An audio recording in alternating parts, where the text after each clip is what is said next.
I got in trouble today. I got a text from the producer. Uh-oh. My mic was not, I was not moving my mic when I was talking this way. Oh, no. Let me tell you. We'll fix it in post. Producer. We'll fix it in post.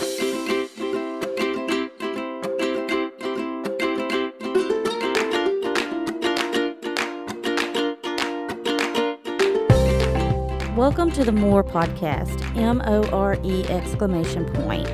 Welcome to our podcast where we want more of Him. We want all that God has for us. We're not just satisfied going to church on Sunday. We want more. We don't claim to be biblical scholars. We're just two best friends inviting you on our journey as we share stories of how God moves in our everyday lives, the lives of others, and the lives of those in the Bible. We're excited you're here.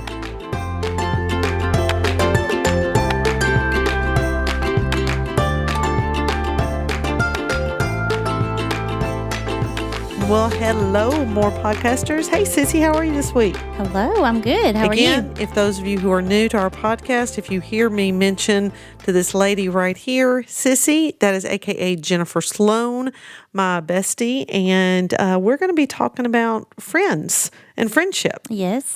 In today's podcast. And we dressed alike today. We did. Didn't even know it. Didn't even know it. That's when you know. That's when you know that you're locked into a friendship. Well, Yes. we've got so many other stories, but we will not tell you all of those because we've got two. We're not pretty here to talk incredible- about us today. No, we got two incredible guests today, and we are always so thankful that God just keeps bringing us young people and older people, but young people today who are wanting to share in His Word. But before we introduce them, can I kick us off with a scripture? Yes, All please. right, so I'm going to kick us off with Proverbs, one of my favorite, Proverbs 27 and 17. And it says, iron sharpens iron, and one person sharpens the wits of another. And I would dare say that you sharpen my wit for sure. Did you like that? Check out I liked that in it. there. I liked it. But I would say that with our two guests today, I laugh with these two young men all the Yes. time and love their personalities. So before it's all said and done, are we going to let them introduce themselves, or are we just going to throw in and just go for it? We'll let them introduce themselves. Okay. All right. All right. Start with Billy. Okay, Billy, it's over to you. It's over to you, my friend. All right. So, yeah, my name's Billy. I am, just give my age and Just tell us who you are, where you're from, what your bank account number is, Yes, your your PIN number. email in case you say something nobody likes. Gotcha. No, All right. I'm just joking. So this is Billy. It's a little awkward for you to have to introduce yourself. Yeah. So maybe I'll do that. Yeah. We'll do that for you. I'm sorry. So this is Billy Graves. Billy, how old are you, Billy? 27. 27. Just a baby. Really? You're still just a little baby. With two babies. Two babies, two sweet girls, two sweet girls. So tell us a little bit about where you. Not you don't have to say that where you go to church, but what do you? We just recently talked about volunteering and the importance of that. So what do you do in your local church? So I'm actually over the children's ministry at my church, and I actually work there. I'm employed there. So it is good. It's fun. I enjoy it. I never thought that I would work at a church. I never thought that I would go to a church, but I ended up working at one, and I'm there. I basically live there. Working in children's ministry. In children's ministry, And yes. that in and of itself is, we're going to go a little bit deeper into all that statement of what you just said about, I didn't think I was ever going to go to church, never think I was going to be in church, but then not only are you there, you're an employee of the church now, Right. and teaching those little ones. Mm-hmm. Oh my goodness. Yeah, it's fun. I love it. I really do. I didn't think it's interesting story how I even got involved into it. The pastor's wife was leading it at the time, and she pulled me in and was like, "Hey, I just want you to serve like once a month," and that turned into every other week, and then that turned into every Sunday, and then that turned into, "Hey, would you just take this over?" And I actually was over it for like three and a half years, and then they were finally like, "Would you ever be interested in like coming on staff?" I'm like, I don't know, and we talked about it, and I prayed about it, and just the door opened, and I walked in it. So That's awesome. That's and awesome. so we had your beautiful wife Jenna on here. She was with us for our Halloween podcast. She did a great job, and I learned a lot from her. And then you have two precious little girls. How old are they? So Sophie is 3 and Shelby is 3 months. Okay. So we just like to let our audience know a little bit about you, just so they know what background you're coming from. So you are pretty much in full-time ministry. Yes. Yep. Okay. All right. So over to my left, for those of you who are watching the video, I have Lochlan Waid, one of my favorite people in the whole wide world. He's dating my daughter, Grace. She would have said and that anyway, Lachlan, if you were not dating her daughter, I Grace. would, It's good to know. Because It's good to know. you are certainly you're just one of those awesome young men that are a part of the circle of friends that our can't boys even- are part of. She can't even put it into words. Yeah, I can't. I'm Speechless. She can't even put it into words. Shocked. Okay, so Lochlan Waid, how old are you? I'm 25. 25. Okay, tell us a little bit about where you volunteer or where you fit in at your local church right now. So I'm over the middle school ministry at my local church. Ooh, that's a hard one. I just began, so it's not too bad so far. Okay, good, Yeah. good. And so you work with your youth group on Mhm. Wednesday nights? Yes, I do. I'm a youth leader with the youth on Wednesday nights as well. Okay. And then who do you have at home? Baloo. Blue. Yeah, my dog, Blue. Yeah. He has his dog baby Baloo at home. Yep, beautiful Who is boy. precious, yes. So we're so glad to have y'all with us. We just wanted to introduce you real quick, just to let them know a little bit of your background. So we're going to jump right in. I'm not going to ask you to start when you were little, unless you want to, as to when you started going to church. But how old were you guys when you started going to church? I'll just let you. You want to go first? Yeah. Okay. I mean, as a kid, my grandparents went. My parents never went or anything. I lived with my mom, and we would go occasionally, the holidays. And then it seems like there might have been a period of time where we would go for a couple weeks in a row, and then we were back out of it again. But I would say consistently, going to church, I didn't start until my sophomore year of high school. Okay. What about you, Lochlan? I went probably I might have even been out of high school when I started going to church. Okay. I went a handful of times with friends. That's the only time I really went to church. We might have went on Easter, I think, Okay. a couple of times. But So what got you stuck in church? What stuck about it? Do you remember? Was there a particular service, or was it you just started going and growing? Or? yeah, I just started going and growing. I started going with a friend. Okay. And so I just consecutively went with a friend. We sat on the back row every Sunday with my buddy. And eventually I had another friend who pulled me in, and that's when I started to grow more and more and more. Okay. And Billy, were you already going at that time? Did y'all kind of pull each other in? I know that y'all have been good friends for a while. Yeah. Were y'all were good friends before you started going to the same church together? We were good friends. Actually, sort of through ministry in a weird way. There was a guy who was coming to our high school to meet with the baseball team every week, and originally, the idea is that your entire baseball team comes together and you go through discipleship almost weekly, and ended up being just me and Lochlan in there the entire time. So, and we played, it was out of a fall league of a baseball ministry that we were a part of and still are. But he would come and meet with us, and we were going because we played in the fall league, and we felt bad that he was driving all the way from Madison to Westmoreland at 6 o'clock in the morning to meet, and no one was showing up. So we would show up, and we just got tight through that, really. And then playing baseball together obviously was a big thing too. But yeah, so I was already going when he come with one of our other buddies. So how important has that been throughout y'all's friendship to have each other as you grow in Christ? Because it's not easy being a new Christian and trying to figure everything out and trying to live a godly life when you haven't lived that up until that point, weaning out friendships that needed to be weeded out. And how important was that for you two to have each other? I feel like it might have been more important for me personally, because I feel like Billy was the one who always dragged me into church stuff and Christ things and stuff like that. So it was more important for me because I never had a relationship at all. We went on that after that group is what the guy who was leading us made us go on mission. Yeah. And I don't think he would have went if I wouldn't have went because he hates airplanes. Yeah. So we both ended up going, and then I ended up getting saved through that trip, through that ministry, through all the men that were there and all that. So it's been essential for my life, really. So how long has that been? I was a junior in high school. Wow. Okay. So tell us about that mission trip. Well, where was it? And It was in Honduras. We went to Honduras, flew down there. We played baseball with the local teams that in the area and spread the gospel that way. We went to some schools and stuff. But the most important part to me was like before we went out, we would get in a group of guys and they would just be vulnerable and honest, and they would just pour into us young guys and also to each other, but mostly into us young guys. And at the very end, we had a big bonfire, and one of the men was like, basically just looked me in the eyes and was like, hey, Christ is pulling at you. Like, when are you going to give yourself up?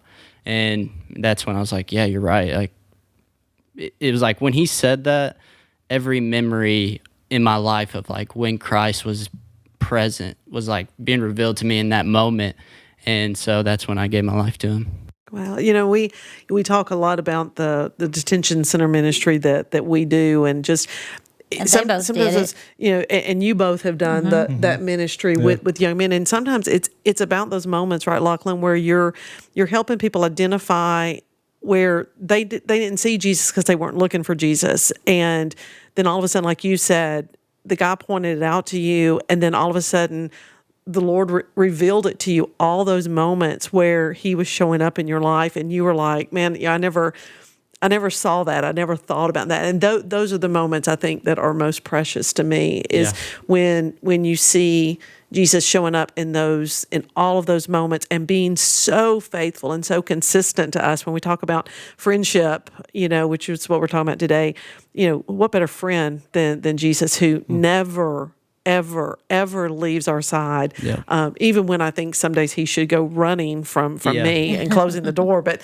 he's like, nope, I'm there with you. So I love that was revealed to you. And like I said, just knowing both of you, not knowing the background, what I love is that I would have never said that these are not seasoned men of the Lord, that you guys didn't, grow up in Bible study and grow up in Sunday school. And, anyone who's listening, I think it's pretty powerful to know that when Jesus wants to work in your life, then you just let him come in, and then, all the time just goes away, right? Here you are leading a youth ministry, little kid ministry, and then you've got the middle school ministry.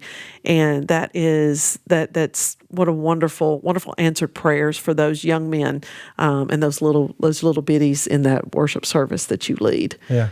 So do you do puppets in this worship service? I need to know. I need to know a little bit more Does anybody about do puppets? this. We did I puppets. do not do puppets. in middle school. Are there No. puppets involved? When I first took it over, there was a little bit in our preschool ministry, but what we found is You that said get rid of it.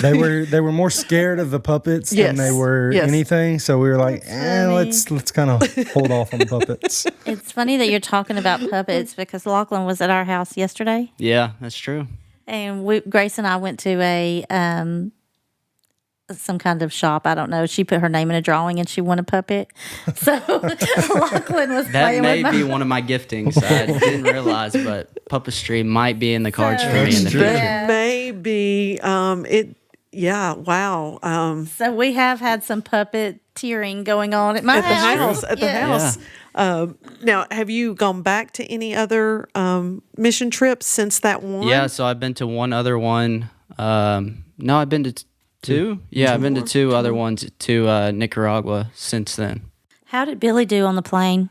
Not good. Yeah, it was an interesting experience. So we have to get up at 3:00 in the morning, which I didn't sleep anyways, but they take us to where we were all meeting. We get in the car, and here's the thing about the full count guys that have been on the trip is all they're talking about is how bad the landing is in Tegucigalpa in Honduras, that the strip is super small, and when you land, you're literally looking at a church's chicken.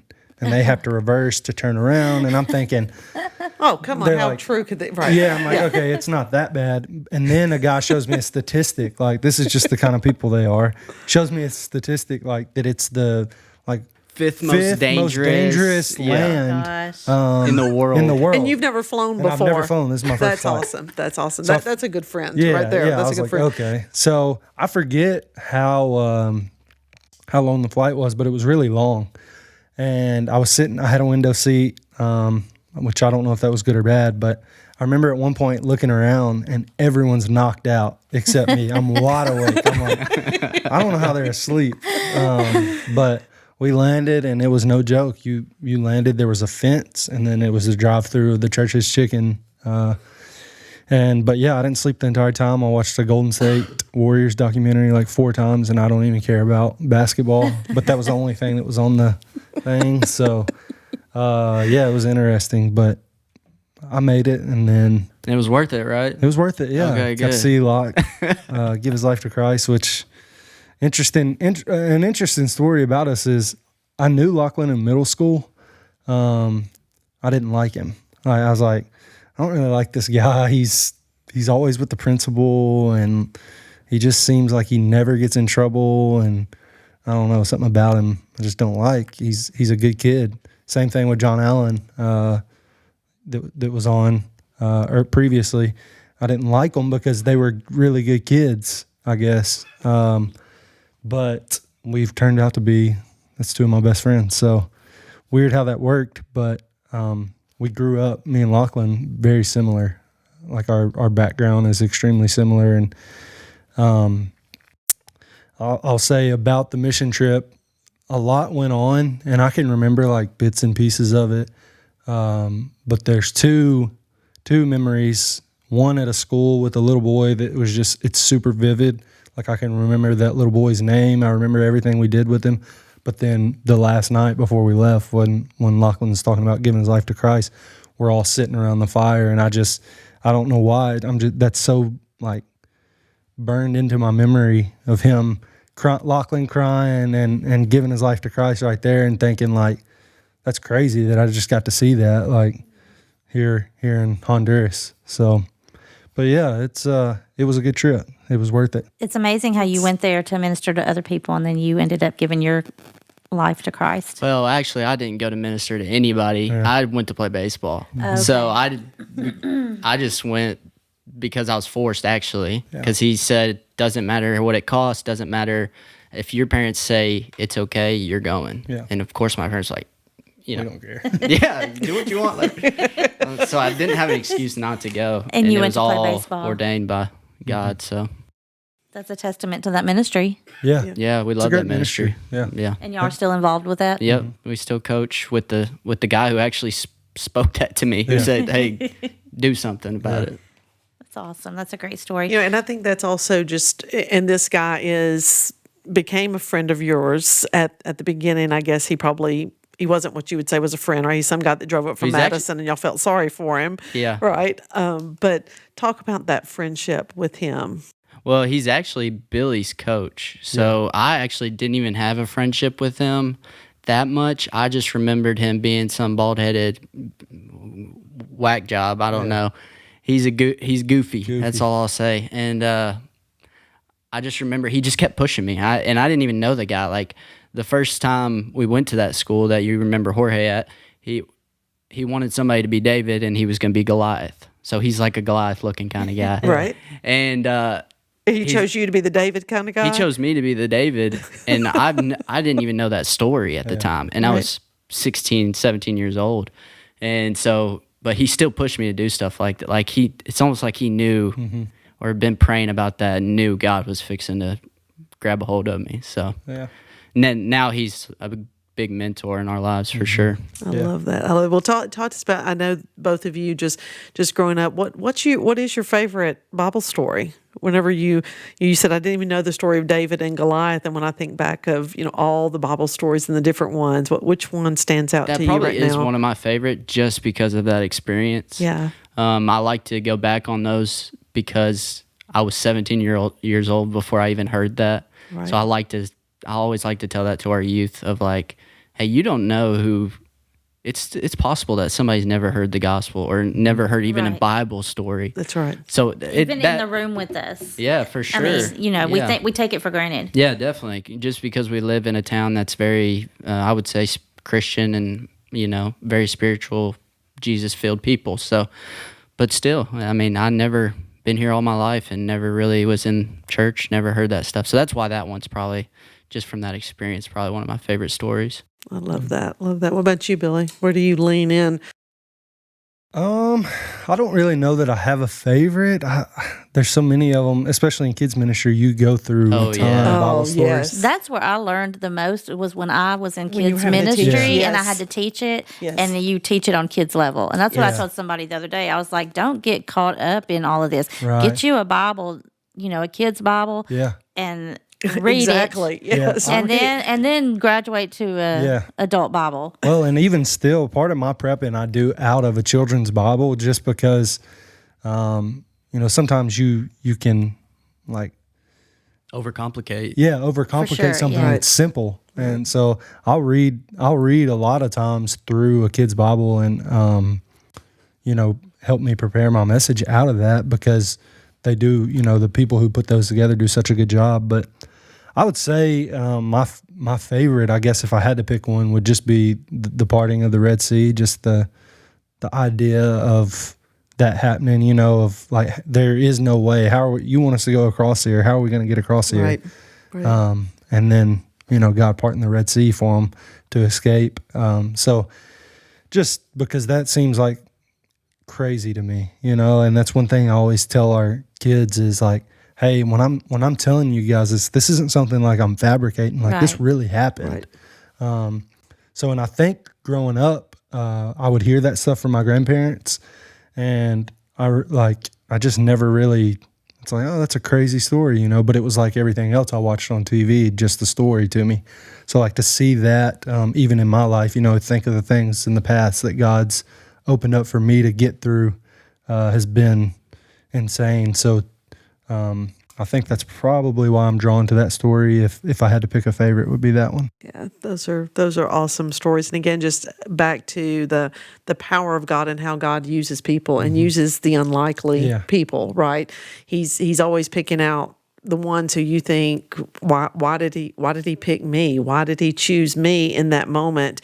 And he had a reason, because he's got a plan. And it's always beautiful to me whenever you can start to see that plan, right? You start to see those moments and see where you're walking, and then you start to go, oh, this is why. Mm-hmm. This is why you're having me step into this role or doing this, and why I'm dragging my friend along, right? I mean, and I love that. I love that, you're like, I'm not doing this alone. Yeah. Lochlan, you're going to do it with me. And Lochlan's like, okay, whatever.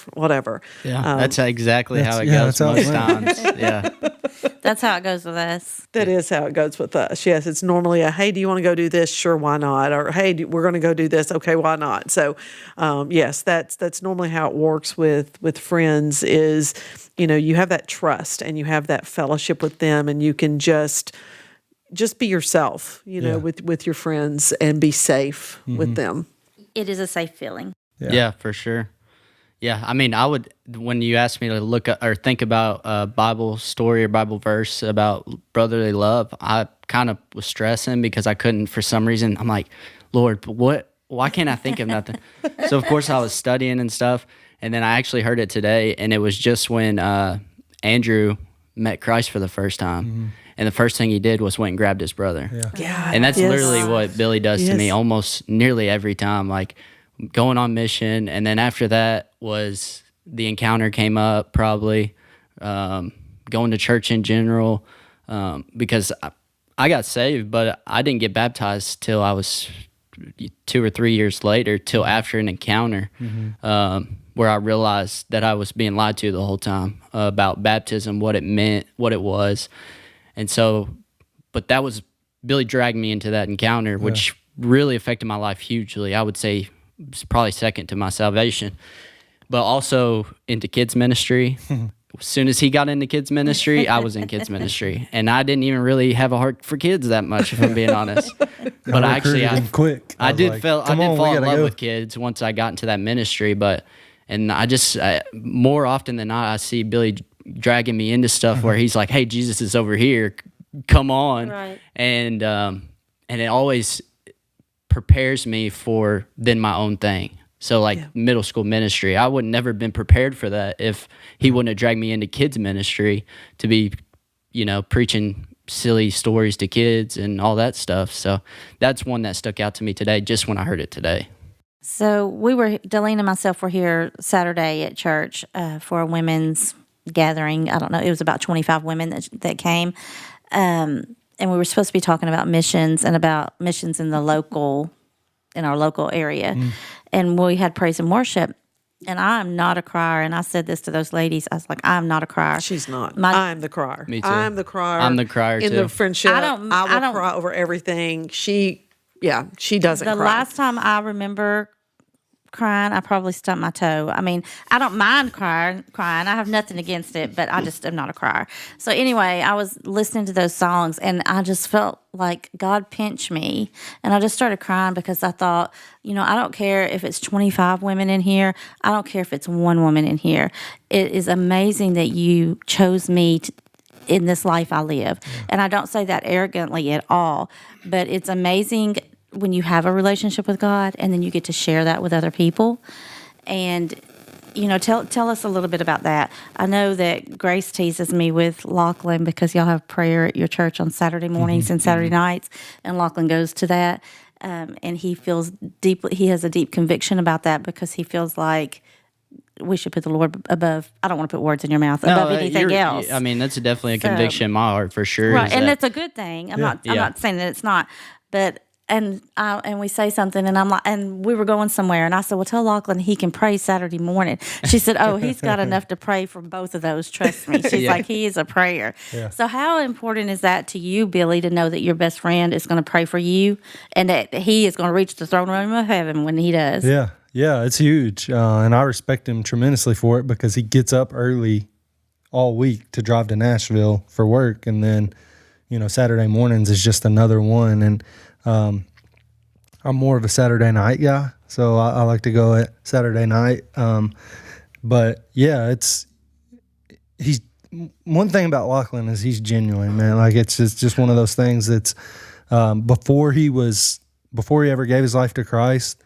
I wouldn't have, if you would ask me if he was saved, I would say, yeah, he's saved. Like he's more saved than I am for sure. Like that's what I tell people all the time is that moment back in Honduras was a wake up call to me because it was like, man, if this guy needs to give his life to Christ and you're saying that you better check some stuff. Because I was wild. I was wild as it got. But I learned to put on a mask and hide that and be good when I was out and needed to be good, but behind closed doors, I was a whole different person. So to see Lochlan, who I truly believe, like, when we were in school, he didn't get involved in some of the crazy stuff that I was involved in. So to see him give his life to Christ was like, man, I need to make a change. And so that's one of the things that encouraged me through that.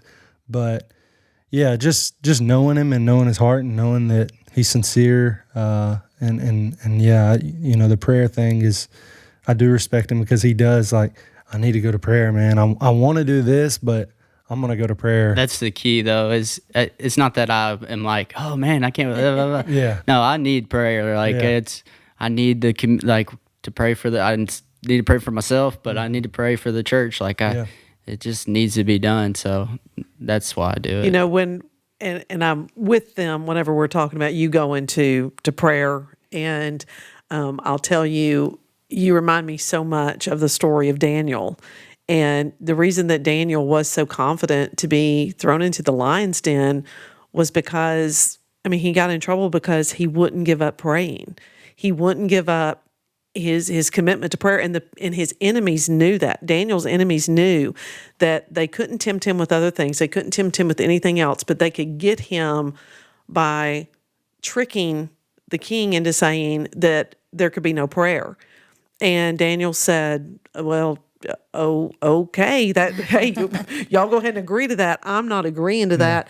And he continued in his prayer. And the king was devastated when he found out that Daniel refused to even be apologetic in it. And I love that story because he was so comfortable in whatever happened was going to happen, but he was not going to give up that communication with his God. And that's what I love about those who are so fervent in prayer. Sissy, I think, is out of our friendship, I think of her probably, I pray fervently as well, and I pray often, but I consider her maybe more of a prayer warrior than I do myself.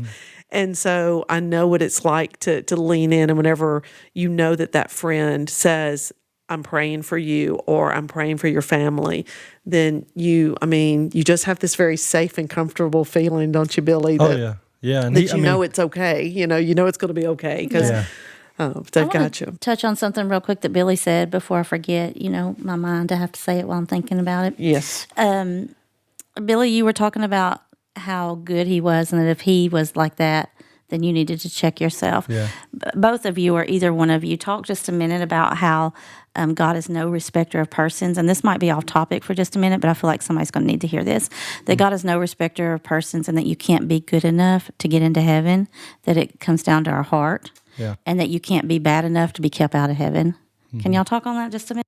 Yeah, that's kind of what I feel like might be a lot of my testimony is like my whole life I tried to do good, do right, like try to be the good person, be the principal assistant, go A honor roll. Like I tried to do all the right things, and fell short in a couple things, but it evident, my mind about the Bible and Jesus was if I do enough good things, then I'm making it into heaven. I've never read the Bible before, but that's just what I thought the Bible was. That's Jesus is a good dude who honors good people. So to me, when my salvation came, it was like he was revealing all the stuff of like, yeah, you did all these good things, but you haven't made me Lord. Like you haven't given your life to me. All those good things went in vain because they didn't glorify me and everything that you had done.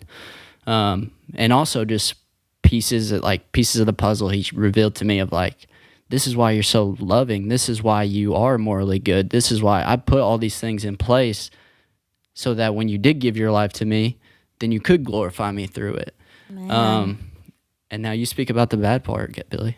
No, I'm just kidding. I was actually going to say that, Billy. To those people who think they have been bad enough, too bad to give their hearts to Christ. Yeah,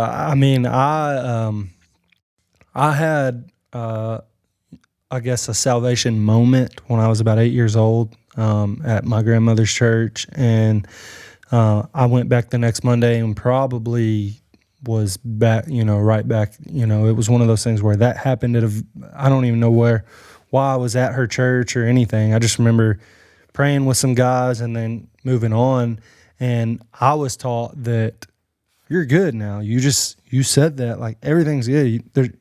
And it was one of those things where it was almost treated like, man, you just reached the finish line. Congratulations. Now go on. And that's what I did. So, yeah, looking back is, man, I could get into some crazy things that I was involved in. Go ahead, give us some dirt. Yeah. Well, no, because we were both involved. Yeah, we were both. I don't want to act like I'm the goody two shoes. You're making some eye contact as to which this is not the view, so we'll skip story. it. Yeah. But no, I'm an open book. I don't how to. There was some addictions, and as I got into high school, drinking become a huge thing. Like trying to fit in and be cool. Like I was young and I wanted to be cool. So all the older kids were drinking, so I started drinking to get invited to parties, and now I'm partying with them. But it goes way before, like even at 8, it's funny because I was saved at 8 years old, but that's the first time that, I'd smoked weed for the first time when I was 8. I lived in inner city. My mom worked. She was a single mom, and she wouldn't get home till late. So when I got off the school bus, it was do whatever you want to do. And I was always attracted to older kids for some reason. So not like attraction, Right, right. We got you. Yeah. But the old, I just thought you were cool if you hung out with older people. But my brother was also 10 years older than me. So I guess, just wanting to be with him, but him being way further in life than me. But so I would hang out with some older kids, and I can remember being in like 4th or 5th grade and hanging out with 8th graders and 9th graders, and we're just doing whatever that we can get access to. So that, and then my mom was also, she struggled with addiction, and I can remember going through her purse and like trying to find anything that she had that I could take and sell, because that's what the older kids were doing. And eventually I was doing it because, I wanted to make money. But early on I was doing it because that's what I was seeing older kids do, and I was just trying to fit in. So I've done some crazy things, and definitely been on the wrong side of a lot of stuff. But I wouldn't say that you can go too far for God to pull you out, because I really do feel like at one point, man, I was as low as it could get, like doing some of the grimiest things you could do, and disrespecting people, and just things that I'm honestly embarrassed of, but also I see why God took me through some of those things and allowed some of those things to happen, is to minister to people who maybe feel like, man, you don't get it. Like, you don't know what I've done. And I'll share just a quick story. There's a recovery house here locally, and they come to one of our outreach events. And I was talking to a guy, and he's like, man, y'all don't want me in the church, and he's just sharing all kinds of stuff. And I'm thinking like, man, that's insane that you're saying all that, because I was doing the same stuff at 14, 15 years old. And finally I just said, man, I've been in your shoes. And he kind of looked at me like, this is like a 30-year-old guy. And he's like, what are you talking about? He's like, don't you work here? I was like, yeah. Can you believe that? I was like, dude, when I was 15, and I start sharing with him and ministering to him. And now that guy's plugged in a discipleship group at our church. And it's not because of me, but because God ordained that situation for us to have that conversation. Right.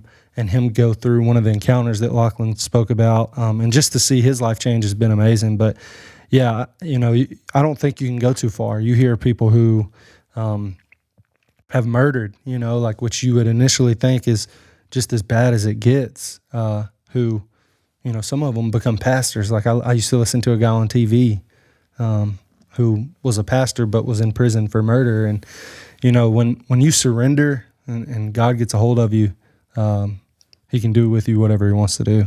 That's right. That's awesome. Yeah, and I agree with you. I think that there's a lot of people who think I'm not. There's no way God can love me after the things I've done, and God says, absolutely, I can. Yeah. I love you in spite of the things you've done. I love you with all of my heart. My son loved you enough to give his life, and would do it again over and over again if it meant that salvation. And there is nothing, there's no sin that is so great that God would ever turn his back on us. And at the same time, God doesn't promise that whenever you accept Jesus as your Savior and whenever you walk in his way, that everything's going to be perfect for you. And sometimes we miss that as Christians, right? We give this personality type that, nothing ever bad happens to us. And there are bad days, and God says, there's going to be, but I'm still here with you. I'm with you every step of the way. And if you just trust me in the process, if you just continue to lean on me and be faithful to me, then I will bring you out of this, and I will bring you people in your path to help you along the way that will try to bring you back to my word, and try to lead you back to my word, drag you to Honduras for a mission trip, drag you onto a podcast. God will put those people in your path to help redirect any wrong that might be happening. I know with me and Delene, for instance, we were at a group the other night, and I had some Bible verses wrote down, and she had her Bible out. and she starts speaking, and I have my finger on something, and I'm just waiting for her to get to the end of her point, and so I can read this Bible verse. And she starts reading my Bible verse, and I'm like, whoop, whoop, hold up. And then we did that like 3 times. Yes. So a lot of That's all the times time. whenever God is talking to me about something, he's talking to her about it, Yes. and vice versa. Because I'll say, hey, let me ask you about this, that, I feel like God's had this on my heart. It's been coming and coming and coming. Does he do you guys like that? Yeah, I mean, I think back to you say that, and we started actually. So we called the guy that we talked about that was coming up here to meet with us when we were high schoolers was D Group. We started doing that after we graduated high school with our baseball team here at the high school, and I can remember in that season of like, I think it may be because we were ministering together where we were just almost in sync of like, man, I was checked about this and I was thinking about that, and I'm the whole time that he's talking, I'm like, yeah, that's crazy, because I was too. Like I was having these same emotions or the same thing was popping into my head.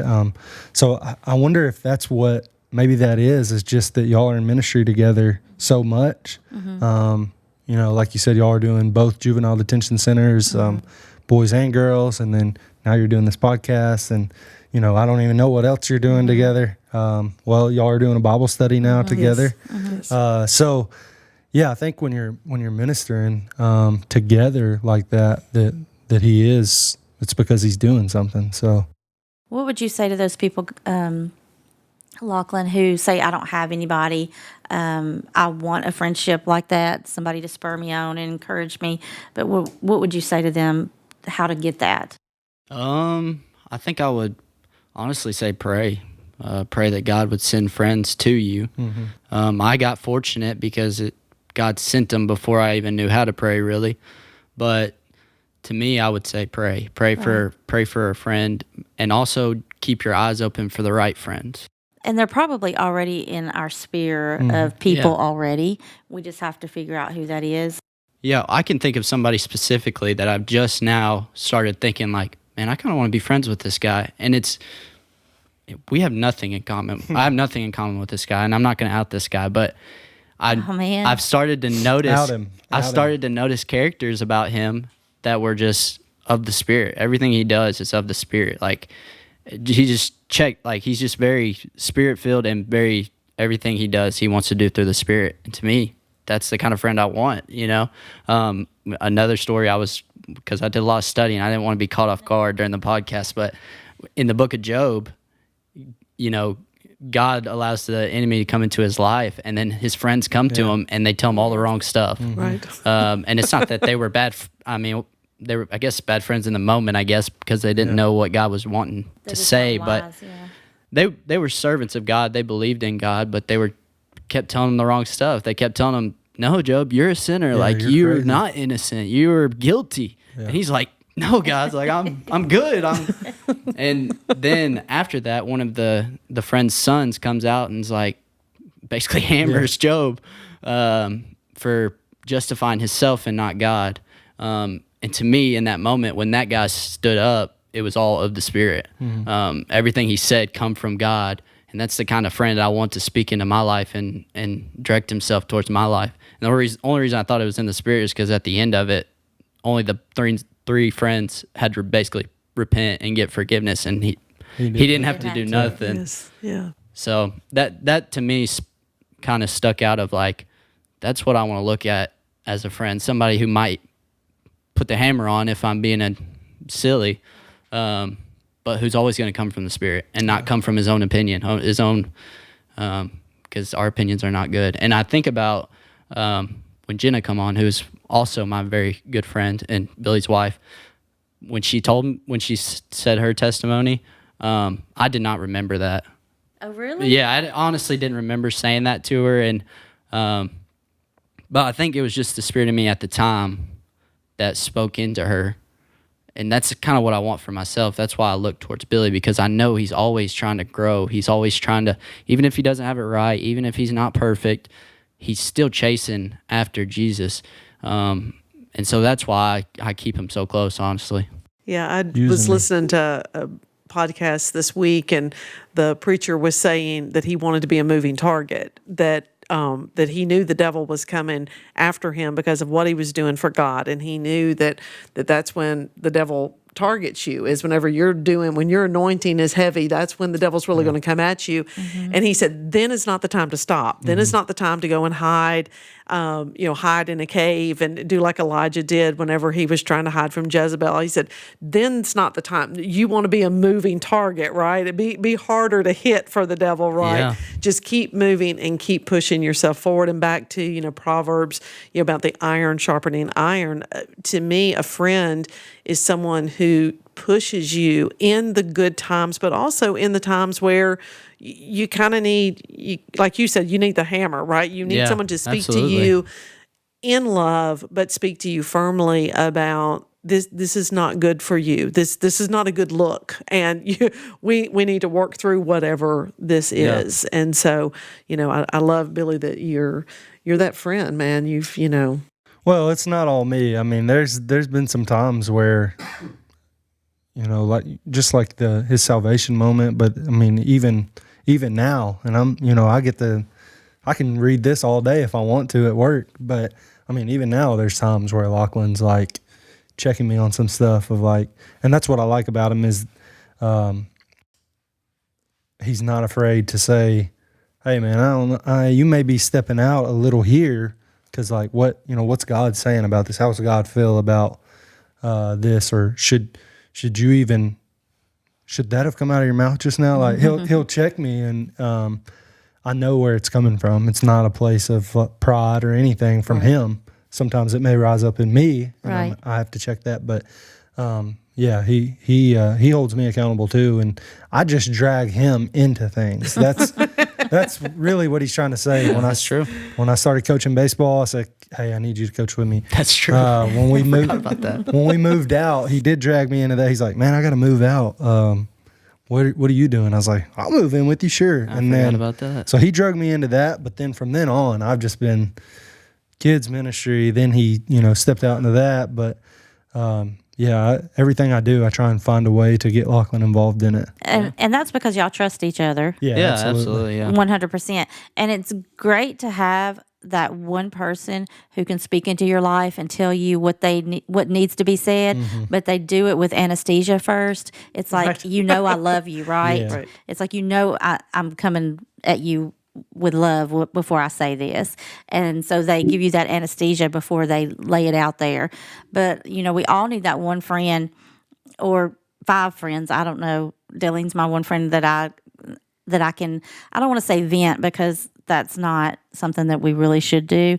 Right. But I know when you work in ministry, a lot of times you get frustrated over things because we're human, and you can't just tell those frustrations to everybody, because I know a lot of times here, if I were to say some things, people would be like, okay, if that's got Jennifer upset, then it must be something really, really bad. Yeah. So, you have to be careful of what you say and who you say it around. But I know with Darlene, I can say anything, and she still knows that in that moment I'm frustrated, and she'll pray with me about it, and then I'll get over it. But it's not something that she's going to get worried about or that she's going to hold me to. Yeah. Because I'm human too, and I sometimes vent, but I have to be very careful who I do that to. Yeah. Because I have had somebody say, okay, Jennifer, if you're worried about this, then we should be worried about this. And I'm like, so I have to be very careful what I say and who I say it around. So it's just relaxing to be able to let your hair down and be around somebody who has your back and knows your intentions. Yeah. And who can discern for you. Yes. Yes. And I think Sissy, she's got such an incredible spirit of discernment. And earlier this year, I had a change in my life, a new direction in my life. And God was so kind to me, because that day that happened, Sissy and I were supposed to go to an event that night together, a women's ministry. And I remember coming home and telling my husband what had happened. And he said, well, you're going to call Sissy and tell her, that you're not going to go tonight. And I said, no, actually, I am going to go tonight, because I need to be with God, and I need to be with Sissy, and I just need to lay it all out. And we went out to dinner afterwards, and I think we shut down Longhorn. Wouldn't be the first time we've shut down a restaurant sitting and talking. And But I remember in that moment that I could have gone in a totally different way with how I handled that event in my life, and I could have taken it to a place that was not godly, that was not Christ-centered. And I just remember just sitting there, eating probably the fourth loaf of bread and those little Wild West shrimp things they bring out, and I think I ordered a couple of those, and she just sat there and she listened, and she just kept, just the Spirit of God, and God's got you, and God's got you. And that's what you need, right? You need those friends when you're at your highest high, and you need those friends when you're at your lowest low. And, when that happened, then, it was like, God and Sissy, those are the two things Oh, my gosh. that I needed, and a little bit of Wild West shrimp from Longhorn. Why do we talk about food so much on here? Maybe I need to talk about my addiction to sugar at some point. I don't know. I think it goes back to, though, of knowing that, she wants to sharpen you. Absolutely. It goes back to the verse. And I'll share Coach Carter, who is my father-in-law. He was our baseball coach. I remember talking to him one night, and it's pretty late, and just telling him, like, man, I just don't, it's hard for me to get close to God. And like I'm reading my Bible and stuff, but at the time, he's like, I remember he quoted that verse of iron sharpens iron, just as one friend will to another. He's like, what's your circle look like? Like, who's around you?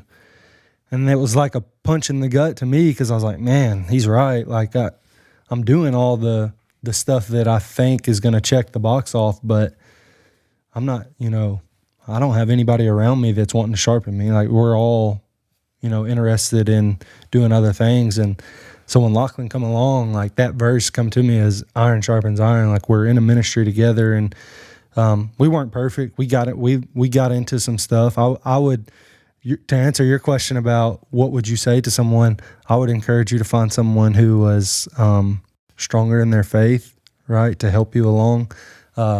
And then get you a buddy that you can go off of, because we were trying to do it together with no clue, but it worked out because we did have the same goal in mind. We just didn't really know how to get there. It took a minute to get there. Yeah, it took a while. Yeah. So, that verse is big, because I know that Lochlan wants what God wants for me and for my family, and vice versa. I hope he knows the same thing. So it's easy for me to go to and say, hey, man, this is what's going on. What do you think here? Like, because I expect him to be honest with me, and I know he's going to, and I know he's going to, if he can't discern right then, he'll get back with me. Like, let me pray on that. That's the trusting thing, right? Yeah. That you know that they're going to come back to you. And it is always amazing to me that half the time when Sissy and I are having a conversation, I feel like we've already had the conversation, just because the Spirit is already putting it on both of our hearts and has already led us to that same place. When you're talking, it reminded me in Timothy, when Timothy, who was a young man who was brought up by his mom and his grandmother, and he wanted to go on a mission trip. And I believe it was Paul was not too happy that Timothy was going along. And basically, it was the verse that stands out to me is, let no one despise me because of my youth. Just because I'm young doesn't mean, I'm not saying that I'm young. I'm the oldest one here by a long shot. But young people, whenever you lean into each other and you have that friend, that close companion that's going to help you get through some of the worst years of your life. I would never go back. If I could ever go back to any time in my life, it would never be to those high school years. I mean, gosh. ever, never, never, ever, I ever, just ever, said ever the other return day, to those. 50's the best. Oh, 50's the best. well, since I'm knocking on 60's door, I'm going to go ahead and proclaim that 60 is going to be great. 50's been wonderful too, but the whole thing about let no one despise you in your youth, and I think that also speaks to those who are young in Christianity. Yeah. Get in the Word, study the Word, pray. Ask God. If you don't understand something, ask God for the wisdom, and God is going to reveal that to you. God is going to answer your prayer. He is not going to leave you without knowing what you need to know, and He's a gentle and loving God, and He's going to answer those prayers through that. So I don't know. I'm sure you two have listened to our podcast before, and you know how we love to put Gunner on the spot. Yes. Gunner's we always- over in the corner today. He's not at Yes. the table today. He's right over there. You can't see him because he's like out of the camera. He's handsome though. He is handsome. He's yawning a little bit, so we either need to kick it up a notch or throw some water on him. I'm not sure which one. So I'm gonna just throw it out there to you guys for a minute, like I would do Gunner, and put you on the spot for just a minute. Of course, you can pass if nothing's coming to mind. You can't pass. Sorry, she's always a nice one on this. I'm like, no, you'll come back to it. I love to ask this question, and I don't know that I've gotten an answer out of many people about it yet. We'll start with you, Lochlan. Good. Give Billy a second to think about it. That's fair. What specifically is God speaking to you right now? Right now, abide. That's something I've read in John. We're reading the book of John right now with personally with my disciple, and him personally with his disciples. But abide is a word that is sticking out to me right now. And honestly, just as I'm reading, it's as simple as it's been, the Bible has been to me this year. Of like, I'm reading about the shepherd and the sheep, and I've always overcomplicated all this stuff. Like, I got to follow all the laws. I got to do this. I got to do that. And then I'm just reading this about the shepherd and the sheep. And Jesus is like, just be a sheep. Like, just be a sheep. I'm going to open the pasture. Go graze on it. Don't listen to thieves. Don't listen to robbers. Just be a sheep. That's it. That's all you got to do. Just abide. And I always thought abide was like, man, I have to be perfect in my faith and blah, blah, blah. And then all it means is you're just enduring. You're just in everything. You're always coming back to Him. Yes. It's like I fall off a little bit, but I always come back to Him. Yes. He's the foundation of it all. So abide has been pretty much what's been spoken to me this Ooh, that's past good. couple weeks. That's powerful. Just slow and steady. Yep, just abide. That's awesome. Billy, that was pretty good. That was good. Yeah. That was good. That was pretty good. No, mine's I guess on a pretty personal level is, and I'm being vulnerable. How do I say that? Vulnerable. You can pass too, Billy. You can pass. No passing. No That was passing. we were just Passing. joking. You got to tell us. No, very open is one thing God's been dealing with me on is just loving my wife like Christ loved the church, and not loving her like He loves me, and if I evaluated the past 5 years of our marriage, in no way, shape, or form have I loved her the way that He loves the church. And that's something I meet with a guy weekly that he's been encouraging me in is he said something actually last week that kind of woke me up about, like, my job is to prepare her for the day she meets Christ. And I've not looked at it like that. So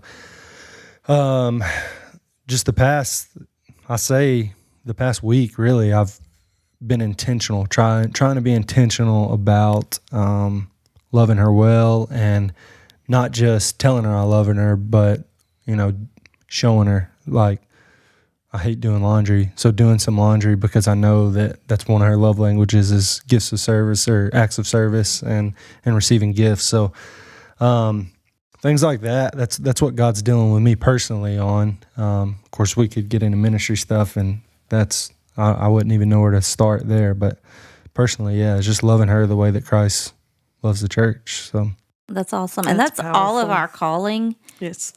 As parents and as friends, we can, people always say, I'm not responsible for your salvation. I can't get you saved.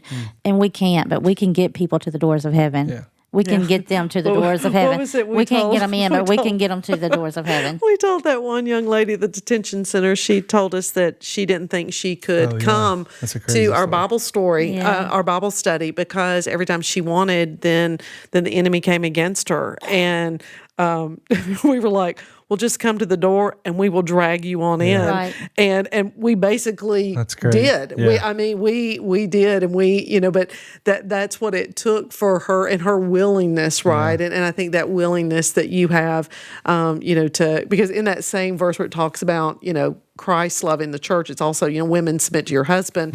And people always say, oh, well, do you submit to Greg? And I'm like, actually, I do.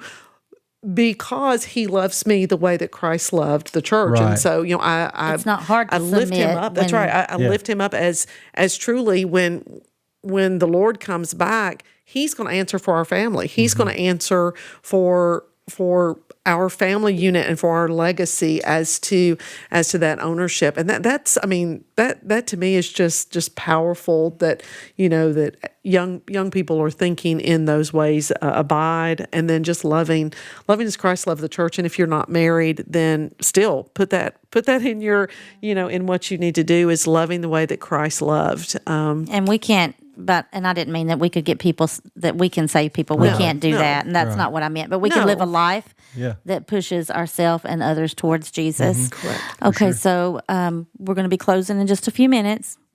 Lochlan, I know that you studied today. I appreciate that you felt like you had to study for our podcast, that it was that important to you. It is, yeah, absolutely. So I just want you to look at your notes real quick and to leave us with something that God put on your heart today. Yeah, so the last thing I'll say is I live very different for Billy. Well, we've had sort of the same lifestyle, but different in a way of, like, I was an only child. So I like to be all by myself. I like to silence and quiet and all that stuff. Well, what I've come to realize is that's where the enemy wants me. Exactly. Where I'm isolated is where temptation comes.